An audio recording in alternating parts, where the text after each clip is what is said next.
That's what I want. I want life, liberty, and the pursuit of holiness. Because only true holiness can lead to true happiness. And if we allow them to shut our mouth now and dictate to us what we can do as a Catholic people, as a Christian people, as a free people, then any chance we have for holiness and happiness is being thrown out the window. It's being shut up in shackles in the darkest, coldest dungeon in the world. The dungeon of inaction and irresolution, of silence and fear. And we are too great a people, we are too great a church to allow freedom to be destroyed by tyranny. We are too great. Jefferson just said that he believes that Congress can make no law respecting a religion, thus building a wall of separation between church and state. Now, read in that context, I think it's clear to everybody that that wall of separation of church and state exists to protect the church from the government, not the government from the church.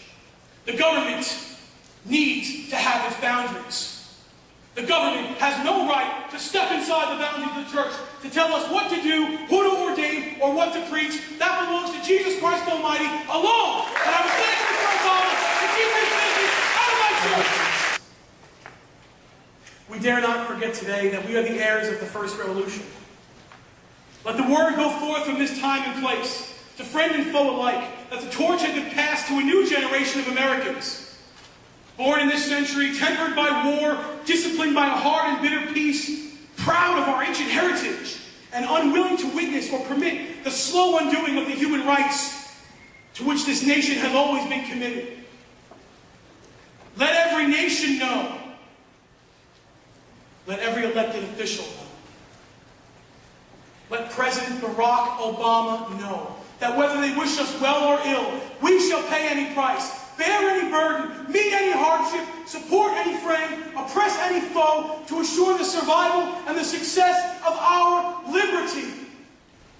JFK said that in 1960, of course he didn't mention Obama, when he dedicated the Gettysburg Cemetery to the men and women who bled and died to keep this country together during the Civil War.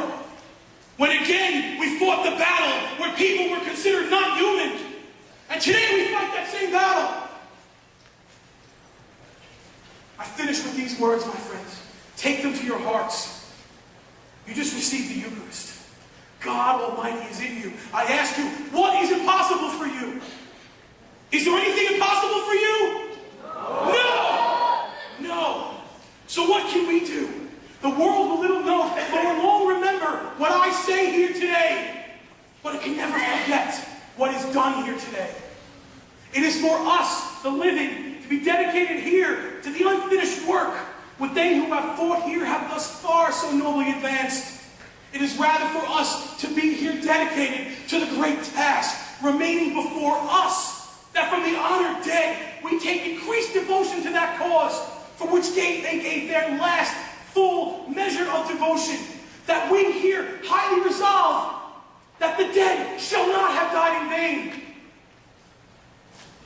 that this nation, under God, shall have a new birth of freedom, and the government of the people, by the people, for the people, shall not perish from the earth. God bless you all.